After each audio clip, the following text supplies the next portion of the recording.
What's up, everybody? Welcome back to the Matt Report, special edition. As you can see from the top of this header, if all things go well, I'm using new software. So you should see a graphic above my head. It should say Matt Report Special. You should see my guest, which is actually this way, if I'm pointing the right way on the camera, Troy Dean. Everybody knows his beautiful, beautiful face all the way from Australia.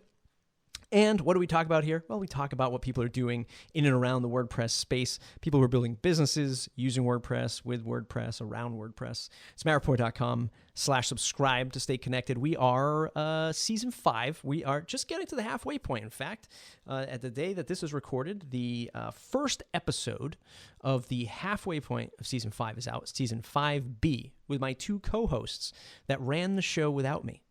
Troy, you've actually got some co-hosts now running the show without you. It's a wonderful thing. It's a wonderful thing to have other people creating and producing content for a podcast. It adds a lot of sort of depth for our listeners. So make sure you check that out. It's all about software as a service. So if you're running or plan on running a software as a service business, check out Season 5B. Troy, welcome to the program, sir. Hey, man. Thanks for having me. I appreciate it. A man of many talents, acting, voice acting. He's in a band, right? And then he's got all these other businesses. Troy, it's been a while since you've been on the airwaves. So for folks who don't know who you are you and what do you do?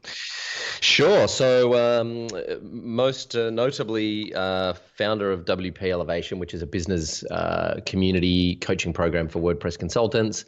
And also RockStar Empires, which is our new venture where we teach creative entrepreneurs how to productize their services and leverage the internet to grow their business. And at the moment, we've got to focus on helping those creative entrepreneurs create and sell online courses, which is something that we've done pretty well in our business. So now we're teaching others how to do the same.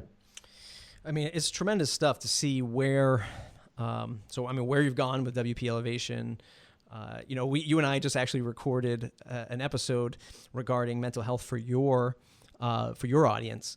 And man, I remember speaking of sort of mental health and competition and, oh man, look at what that guy's doing. I remember just like seeing you launch a membership and I'm like, I guess I'll try that too, damn it. And what a joke that was. I shouldn't say it was a joke. I made some great relationships and a lot of people sort of connected to my membership platform, but it didn't last. It is a hurdle to run a membership site, and that we'll talk about today. Yeah. Where do you spend most of your time though? Is it the RockStar Empires? Is it WPElevation? And how do you just balance the two? It's a really good question. I spend most of my time, the first part of this year, so January, February, March this year, I spent most of my time in RockStar Empires. And now I'm back spending most of my time on WPElevation and really doubling down and refocusing our efforts on WPElevation for a number of reasons. One, WPElevation is an existing business. It's a proven model. We have a great audience. We're really trying to scale that. We've got just over 700 members in the program as of now. We're aiming to get to 1,000 by the end of June. We've got some really cool stuff coming down the pipeline, and it requires a lot of attention because it's a very high touch business. Even though it's an online leveraged coaching program, it's still very high touch. RockStar Empires is the long game for me. And I'm in no rush, which is a beautiful thing, man, because, I used to be in a major rush, and we'll talk more about this and how it plays in your mental health. But I used to be in a major rush, and I'm just not in any rush anymore. I'm definitely playing the long game. And so RockStar Empires, the value proposition there is RockStar Empires is for small business owners what WPElevation is for WordPress consultants. So you and I have both done client services for clients building WordPress websites, and we know the challenges on both sides of that transaction. A lot of people say web developers aren't very good with clients. Maybe that's true, but here's another thing: clients aren't very good with web developers either, right? So I love the internet, Matt. I mean, you know this. The internet has changed my life. The internet saved my life, really. Right. I mean, I know that's a big, bold statement, but I mean, I'm incredibly unemployable. I kind of bottomed out in my mid-20s, I really was not having a good time. And the internet really, really gave me connections with people and allowed me to be myself and express myself and to do the creative projects that I wanted to do. And so I'm so passionate about how the internet can help small business owners. And I'm really passionate about small business too, because small business for me, I think is a great expression of yourself. It really allows you to express yourself and be yourself. And I think every small business is an extension and a manifestation of its owners. And the internet gives you these great tools and this great opportunity to leverage and to grow a small business to support your lifestyle. And I just see I see opportunity everywhere I go. Every time I walk into a small business, I'm like, man, do you know, like if you let me loose here for a month and gave me an internet connection, I could transform this place, right? Right. And small business owners don't have the time to sort of figure it out. So what happens is they go to a web developer with a half-baked idea. We've been spending the last 4 years trying to help those web developers have better conversations with the clients.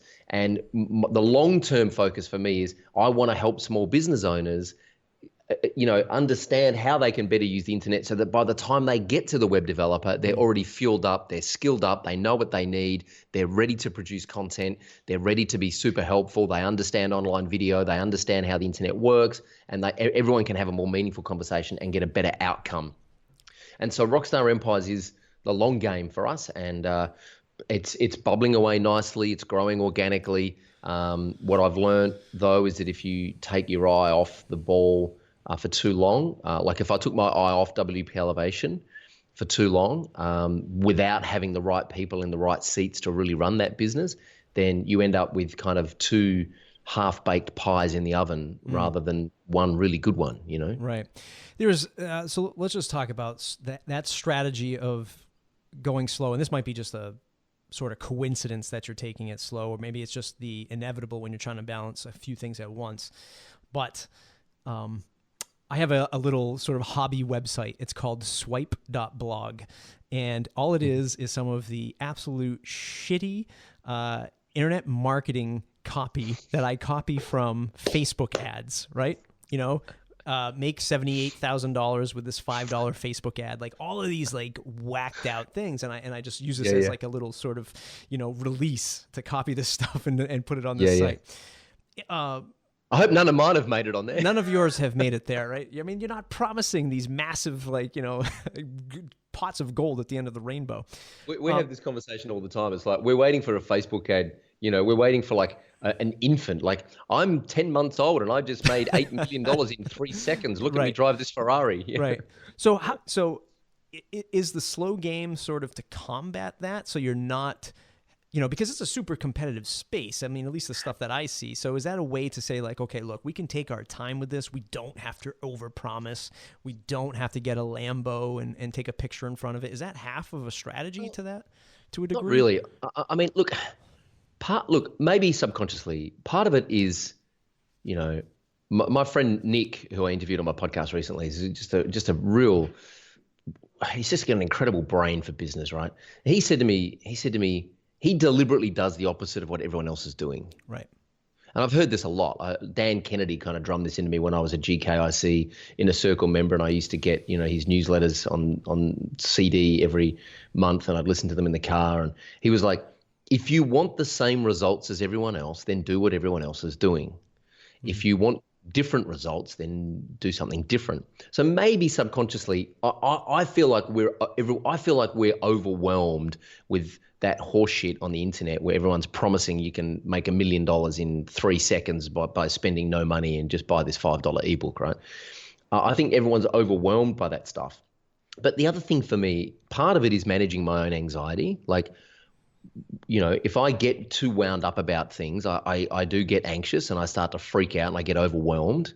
But also, what I've learned as I've matured, Matt, is what's the rush? Right. Like, what are you going to do when you get there? Right. Do you know what I mean? Right. Like, so you've got all the money, you've had the great party, you've driven the fancy cars and you've been to the fancy nightclubs and you've had the models and you've had the cigars and you've, taken the gold medal on the winner's podium.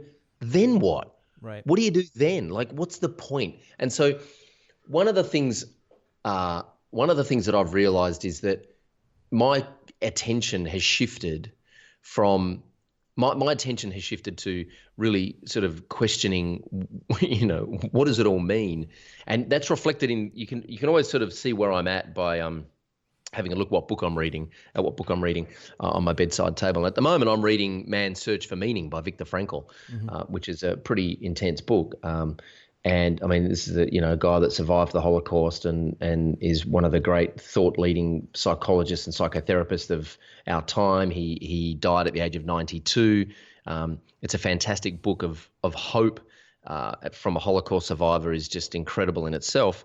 And so one of the things that I've been exploring is, the meaning of life, really. And the meaning of life is not to make money, because if you gave me a shit ton of money, I would probably get out of bed and come to this office and do what I do anyway. Right. Because I enjoy impacting people's lives. I enjoy helping people. And when I go to WordCamp US last year in Philadelphia, and Chris and Amber Hines come up to me after my talk and thank me for everything we've done, because Chris has been able to quit his full-time job and stay at home and work with his wife and kids full-time in the business, and he gets to spend time with his family because of what he learned in our program and what he learned in our podcast, then that makes it all worthwhile. So what's the rush? Right. You know what I mean? Like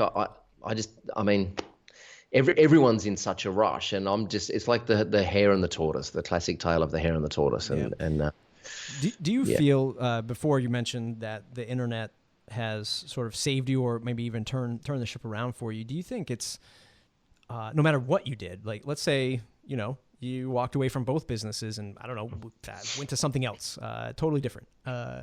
Is the whole sort of sense of broadcasting on the internet and podcasting and doing video and stuff like that, is that the creativeness that you like nowadays?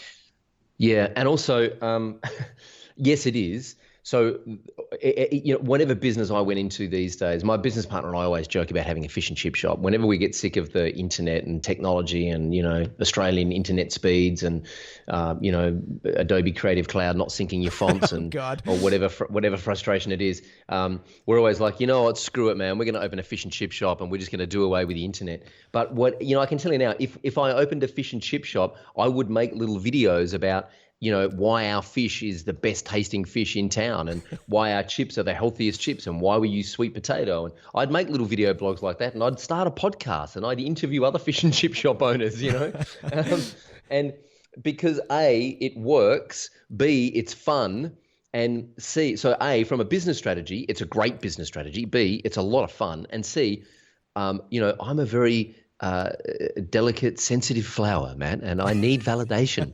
And making videos and putting out podcasts on the internet is like instant validation. I can publish something and within a few minutes we get comments and I'm like, yes, someone loves me. So, that's another reason I do it, because it's just an amazing way to stay connected and it's great for your professional network, dude. I mean, the amount of people that I have a relationship with these days as opposed to 4 years ago. And that's a direct result of running a podcast. Yeah, absolutely. Just a side note, if I ever walked away from my businesses, I'd fancy myself to be a landscaper. That's what I really cut grass, spread some mulch. Yeah. I just want to do God's work, but I would record all of it and do the same thing. It's funny. I was doing in the local area, I've been doing a lot more sort of talking to people about getting into podcasts, doing a podcast and how it can affect their business.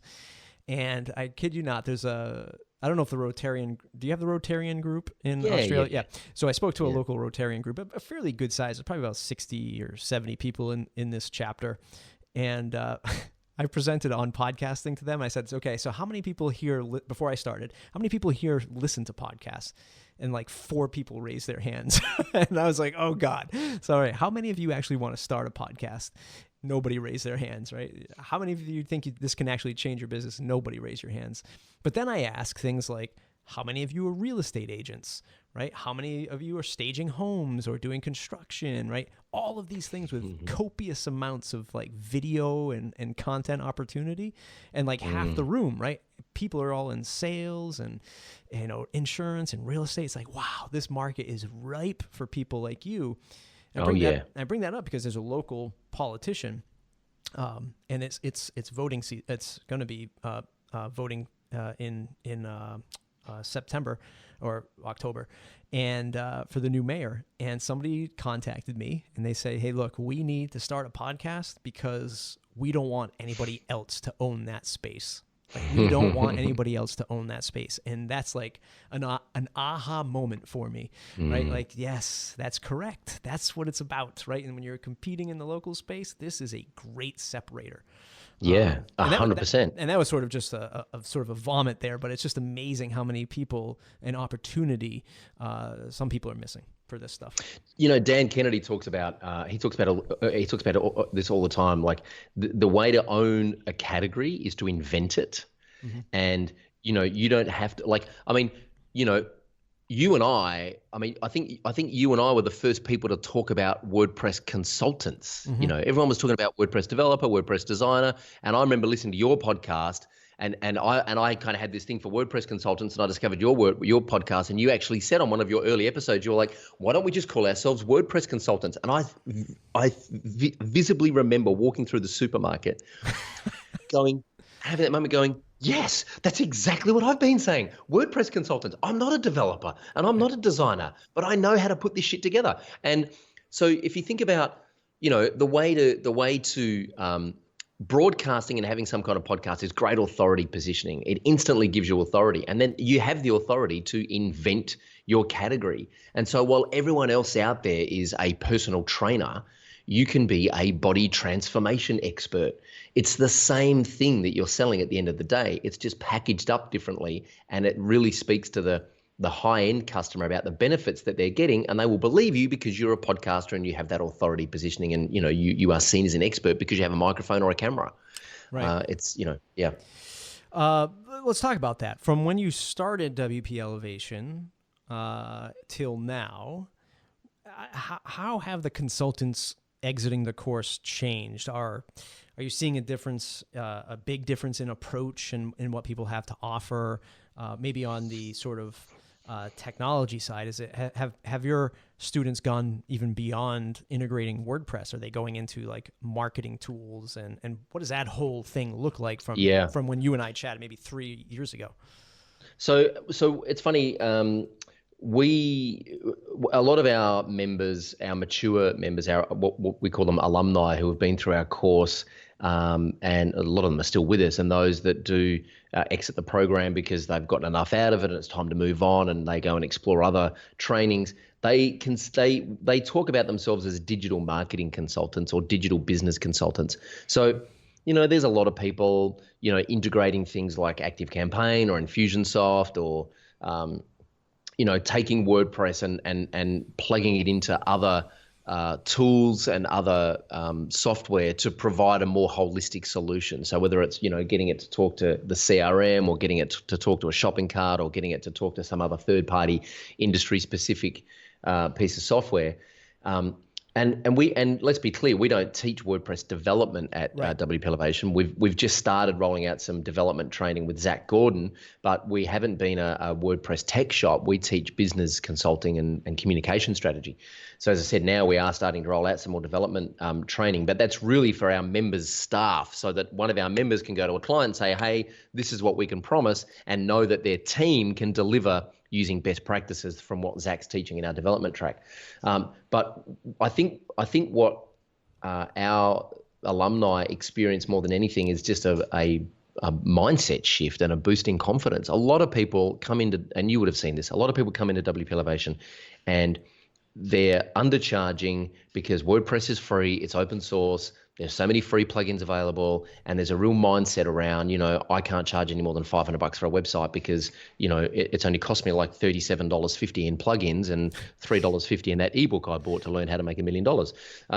So, how do I charge more than $500? And so we take them through a process of just, forgetting about the tools and the technology and actually repositioning them as someone who's providing a solution. So that, I reckon 80% of what we talk about ends up being mindset, because once that's right, everything else kind of falls into place. And again, just to draw parallels between that business and RockStars, is that the same sort of approach? Like, does that help you manage both, where like maybe your syllabus or your structure is the same, and that helps you sort of cope with two at the same time?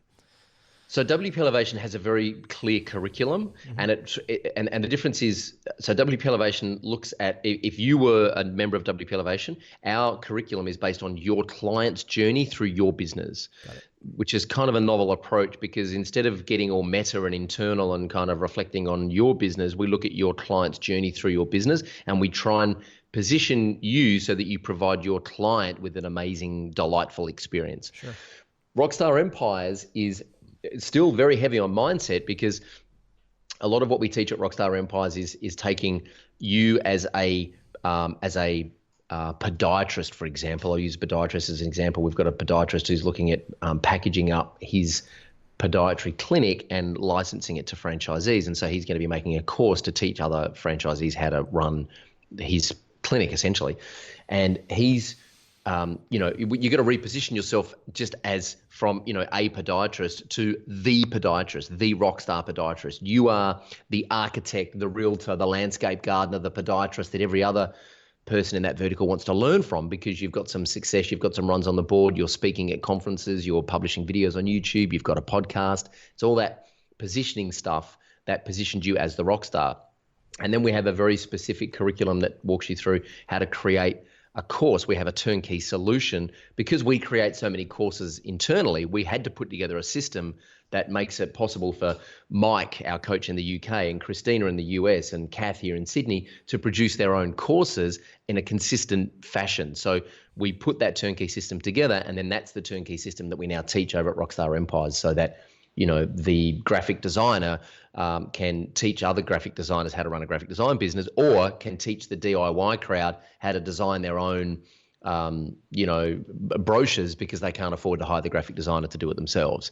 And if you're teaching the DIY crowd how to do what it is you do, it's great positioning, because you obviously know what you're talking about, because you're teaching others how to do it. Sure. Is that so? That same structure, and this question is, how do you scale a team for a company like this? Were you able to sort of just use your own framework and promote people from within the community as quote unquote employees? Yeah, that's exactly what we did. So first off, we knew, we got to like 400 members or something, and I was freaking out, going, I just, and it was me, I was the coach, and I was handling all the questions, and I was like, this is ridiculous, I can't do this on my own.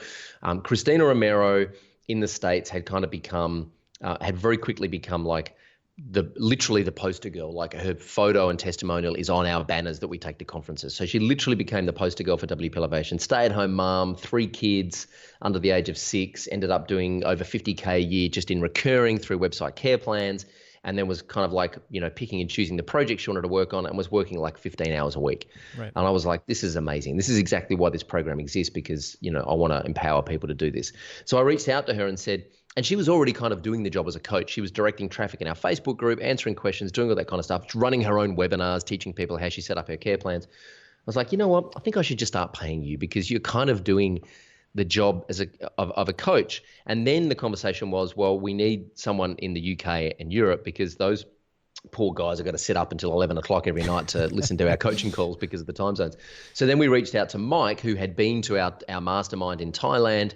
We reached out to him and said, hey, dude, he had some runs on the board. He'd been through the program. He'd knocked it out of the park. Again, he was really active in the Facebook group and kind of doing the job anyway. And then Kath in Sydney was the other obvious choice for us.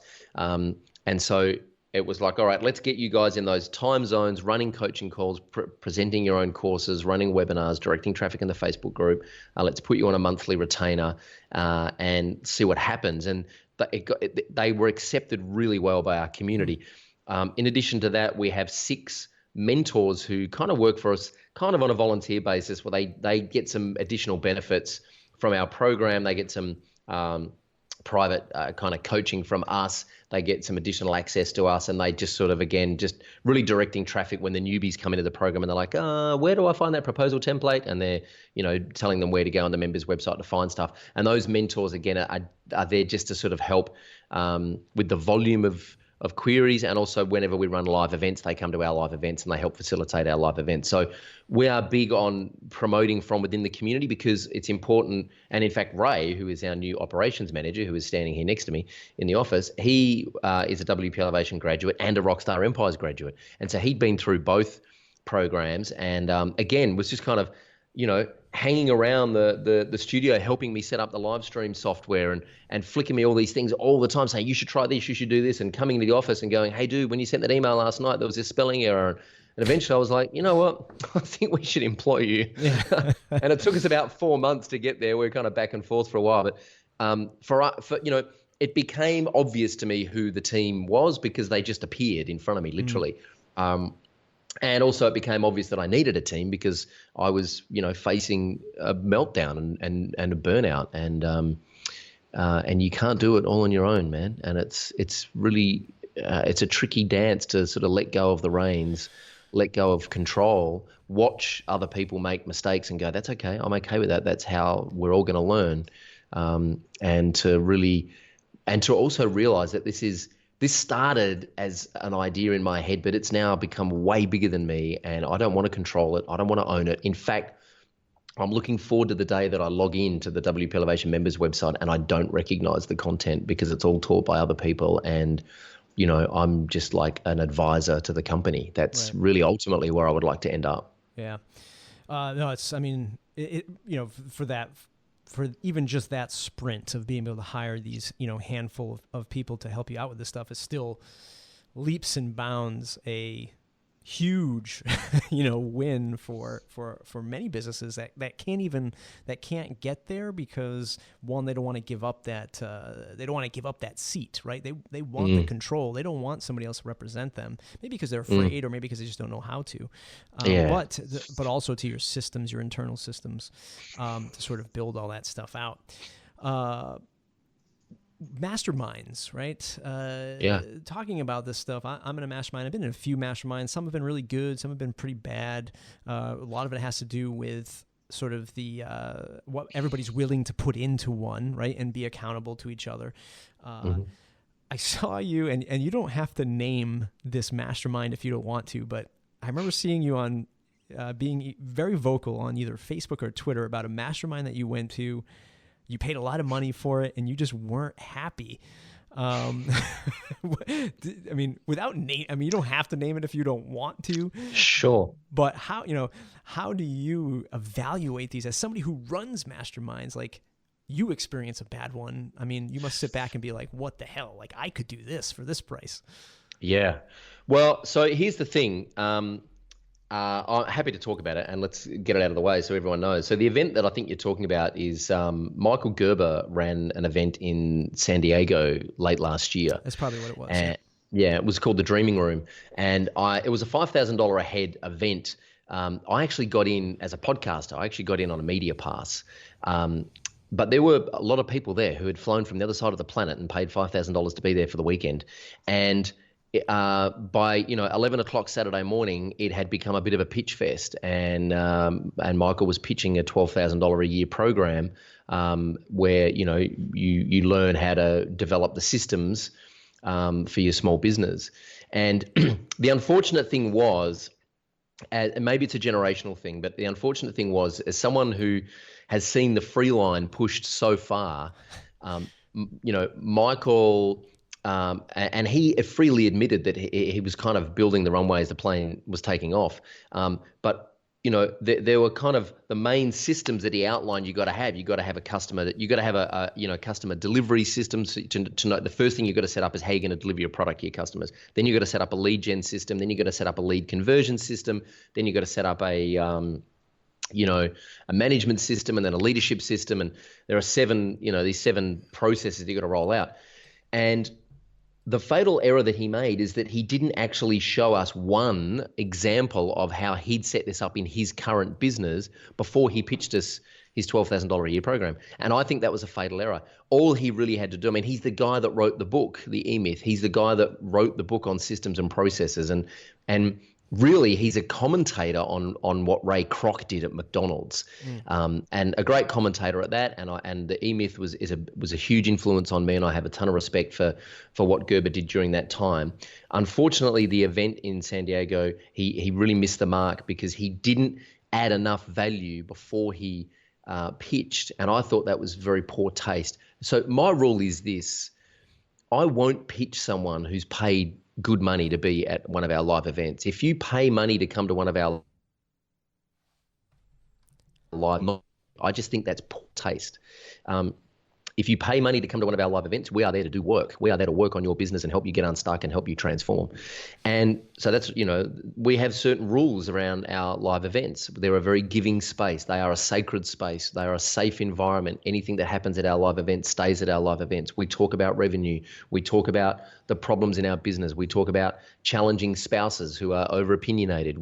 There are tears. There are hugs. It's a very intimate event, and we try and make it a really safe environment for people to really expose themselves and their vulnerabilities and tell the group what the symptoms are so that we can all work together to prescribe the right medication, if you know what I mean, or the right treatment.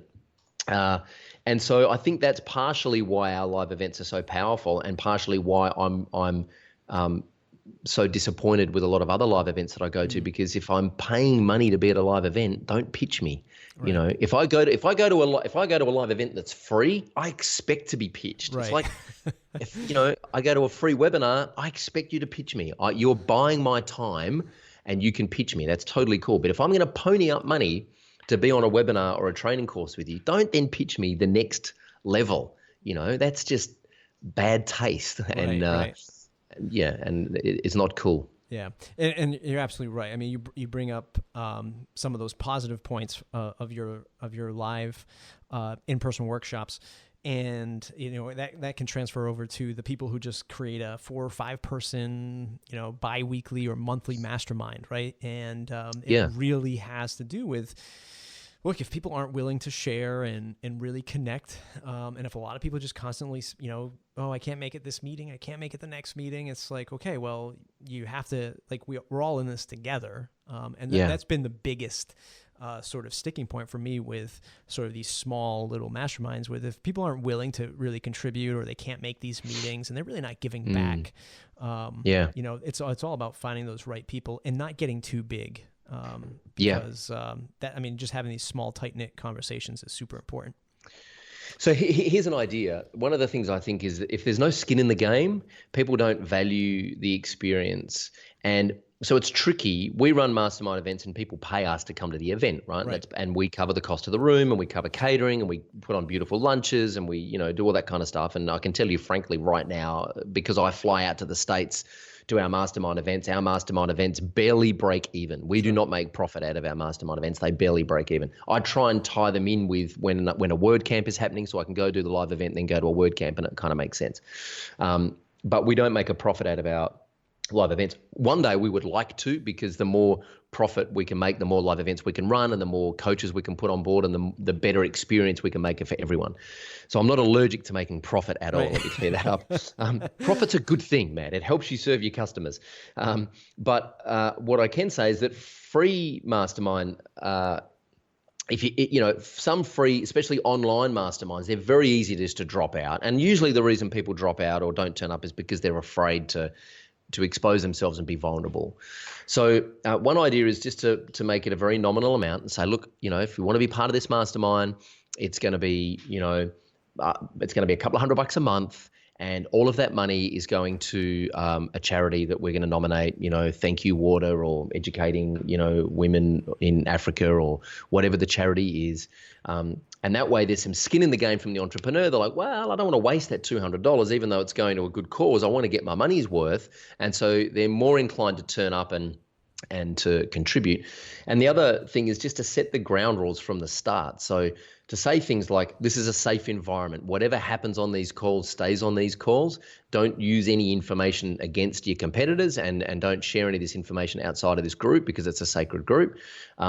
And, no judgment here and no competition. The only way that we're going to get what we all want out of this is if we all make it an amazing group. One key distinction I always say at the start of all of our live events is this. When you come to any sort of mastermind, I know, and I've been to enough of these over the years, I know that everyone's sitting here thinking, how is this going to transform my business? What am I going to get out of the next 2 or 3 days, right? Yeah. What's in it for me? Now, if you imagine that there's 25 people in a hotel room for 3 days and we're all trying to take something out of the room, it's going to get pretty empty pretty quickly.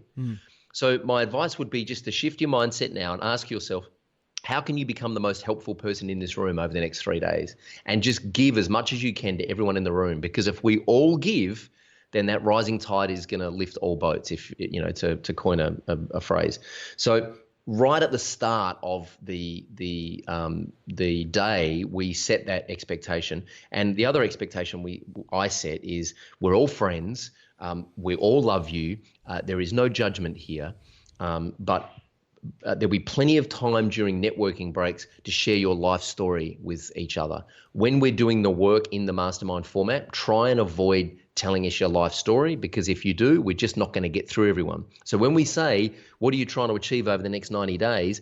Try not to start by saying, well, when I was 3 and I was bullied in kindergarten, you know, you can have that conversation at dinner, right? Or over lunch. And I want to have those conversations. I'd love to hear your life story, but not while we're in the room doing the work. Right. So you do need to put some. By the way, I was bullied in kindergarten when I was 3. It was very traumatic. I don't mean to laugh. It's just no, I know. It's true story. I think everyone wasn't everyone right, yeah, bullied? Pretty sure. So just putting some boundaries in place and all it is, it's not about having rules. It's about getting the best outcome for all the participants, you know. And if you don't put those boundaries in place, then it's like, you know, it's like herding cats. Right. So right. Yeah. I mean, I recently did a video on this, sort of along these lines. It was called "This Community Is Not for the Taking," where, you know, I had an open dialogue with somebody on Twitter, and, you know, he had mentioned, like, well, you know, this community didn't give anything to me. You didn't support me. All these other people didn't support me. And by support, he meant promote. Right. Those were the sort of the key takeaways to that stuff. I mean, especially the WordPress community. You know, a lot of people look at, and maybe not this particular individual, maybe he had a different sort of look at it, but I'm starting to see more and more of these sort of internet marketers targeting WordPress as the keyword, right? You know, like, hey, look, I can teach people this stuff, and they can make, you know, $30,000 in a weekend. You know, the community really can't be looked at as your marketing target, as a Facebook pixel profile or whatever it's called, audience, pixel audience. It's not really fair, because there are so many of us, you know, like yourself, like Corey Miller, doing great things for the community at large, not just, you know, how does Troy get more Twitter followers, that kind of thing. Yeah. Well, it's like any community, you know. My rule is like the family barbecue test, right? So if your sister comes to the family barbecue with her new boyfriend, and you say, "Oh, g'day, Paul, how you doing?" And he says, "Oh, yeah, good." You say, "What do you do?" He says, "Oh, I'm a landscape gardener." "Oh, great. Well, listen, if you need a website, here's my card."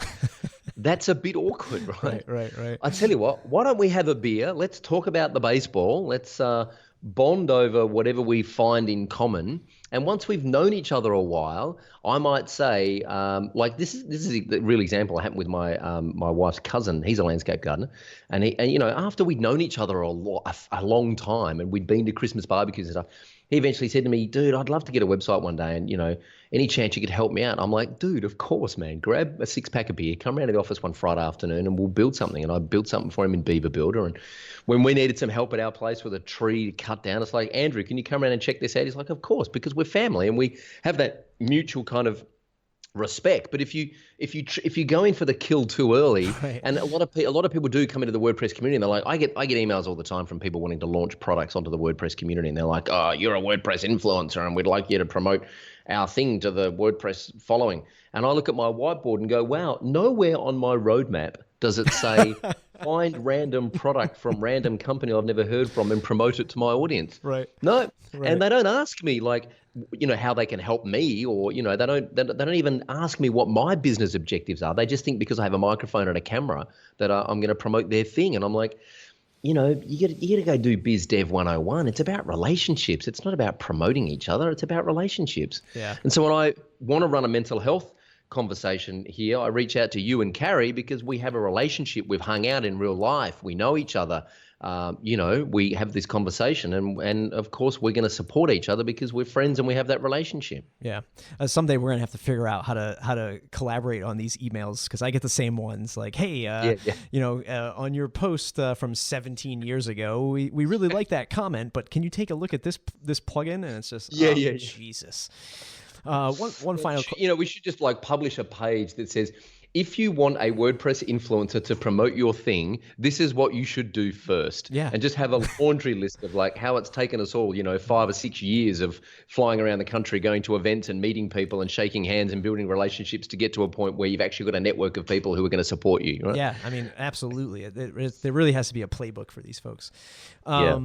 Years ago, I think it's actually years ago, I think I can actually say that, you did the Future of WP. Or the Future of WordPress, the live broadcast where folks got together and including Mullenweg on a few shows to sort of talk about that. Any plans to sort of rekindle that? And closing out, I mean, what do you see as sort of the future of maybe the product side of WordPress or whatever you see as in your crystal ball? So what you're referring to is WP Think Tank, which was a live stream call where I had a bunch of people on, and we talked about WordPress and the future of it. And it was fun. It was something that became a distraction, and I've learned that focus is really the only thing that matters. Focus, and if in doubt, refer to rule 1. So I let it go. I let WP Think Tank go because it became a distraction. What do I think the future of WordPress is? I don't know, Matt. It's a good question. I think WordPress will become less visible in terms of the technology stack. Like, it's just a tool at the end of the day, and it's a great piece of software. It has a great community of users, something that I've never experienced anywhere else. Like, you don't go to Salesforce conferences or Adobe conferences and have the same kind of experience and real kind of sharing that we do in the WordPress community, at least not my experience anyway. And I think part of the open source spirit is partially responsible for the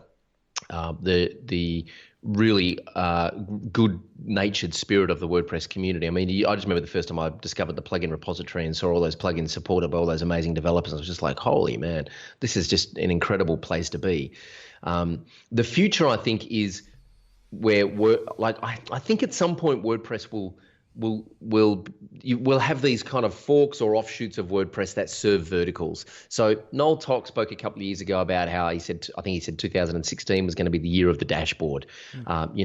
They did that with Happy Tables. It's been done in other verticals. Rainmaker have done a really good job of, taking WordPress and building something on top of it. And I think, I logged into my Facebook group analytics tool the other day. It's called Grytics. It's made out of France, GRYTICS.com, and it analyzes the activity in your Facebook group. And I logged into the dashboard the other day, and I'm like, this actually just looks really familiar. And I did a view source code, and sure enough, it's built on top of WordPress. So I think there are all these little things that are going to pop up as WordPress becomes more popular as a development tool.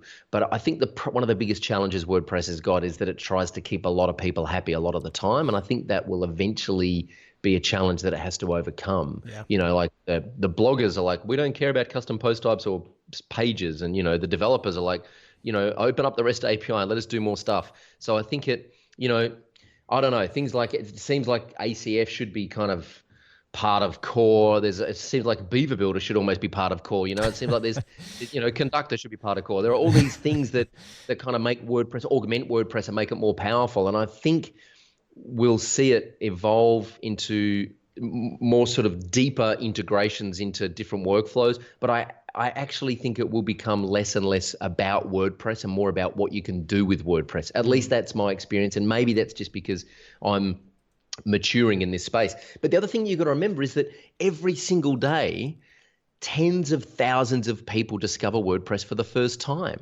And so you and I have been using WordPress for years now, but right now, someone just discovered WordPress for the first time, and their eyes are being opened, and it has, I don't know, over 100,000 downloads a day or something ridiculous. So there's this huge tribe of new WordPress users coming into WordPress and discovering it. And when I discovered WordPress, it was like version 2.4. You know, it was Right. nothing like it is now. Who knows where it's going to be in 3 years' time? Yeah.